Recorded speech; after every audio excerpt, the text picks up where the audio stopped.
nature of the relationship with Russia. It is, of course, a long-standing relationship, viewers, that dates back decades, but it is going to be cemented and given a new direction, a reset, many people are calling it. Why? Because it will lead specifically to transformation in the nature of the association, making it more broad-based, making it more aligned to India's relationship with other powers like the United States that cover many, many different bases. So we're expecting cooperation, agreements, and all sorts of other joint cooperation in many fields besides the traditional energy and defense, which has dominated transaction between the two countries. Let's go straight across to Akanksha. Akanksha, this ceremonial reception will kick off the functions today. Most of them, of course, will go into the business end. That's where it all begins today. Yesterday, a 3-hour, 40-minute meeting with Mr. Putin, private dinner, conversations. There's the Prime Minister draped in a shawl with the EAM next to him on his right. There's a big Russian delegation that has come through, Akanksha. Just give us a shape of that and, of course, what is expected today. Right. And the fact that President Putin is on his first state visit since the war began in Ukraine is speaking volumes of the kind of importance and mutual trust that these time-tested allies that Moscow and New Delhi share.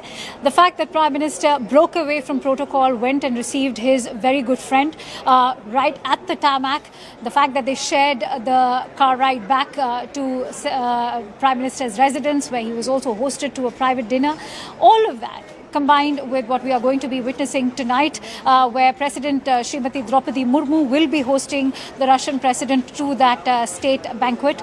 It all speaks volumes at a time when this is also making a statement to the wider West that India and Russia are not standing in isolation. They have a strategic autonomy. And as the Chinese state mouthpiece, Global Times, is already highlighting that this is also a statement to the West that we are looking towards multipolarity. This is India and Russia, and of course perhaps even China in the backdrop. Remember, we all have to also refer to the optics of Tianjin. But having said that, yesterday much of that bonhomie has already been going viral, Rahul, and today action is not just going to be at the Rashtrapati Bhavan, but it will also be here where I am at the Bharat Mandapam, where the Ross Congress is taking place.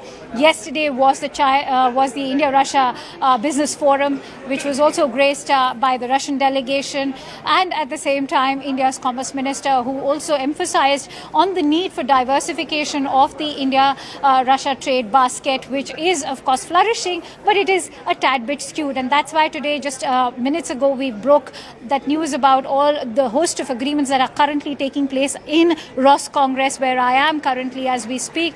There are agreements, in fact I can hear thunderous applauses over there as agreements are being signed. But let me quickly run our viewers through the entire gamut of these MOUs that are being signed today. Just a minute, Akanksha, just a minute. Hold your thoughts on that. I'll come back to you. Action here, of course, at the Rashtrapati Bhavan. Ceremonial welcome at the forecourt of the Rashtrapati Bhavan. This is for most state dignitaries. I want to go across to Arun Dhanta. Arun, what are you picking up? I think I'm beginning to see cars coming in which might belong to the Russian delegation. That's right, Rahul. And we've just seen the visuals of Prime Minister Modi entering into the Rashtrapati Bhavan through that route. This is the route that I can show you right now at this point. This is the Raisina Hills and Kartavya Path, through which in a short while from now you will be seeing the Russian President Vladimir Putin will be entering, and from Maurya Hotel, where he's staying, to Rashtrapati Bhavan, it will not take much time. Within 5 to 7 minutes you will be seeing, once he leaves from the hotel, to reach here. And then of course you will have that ceremonial welcome of Putin, which will officially mark the beginning of his state tour to India.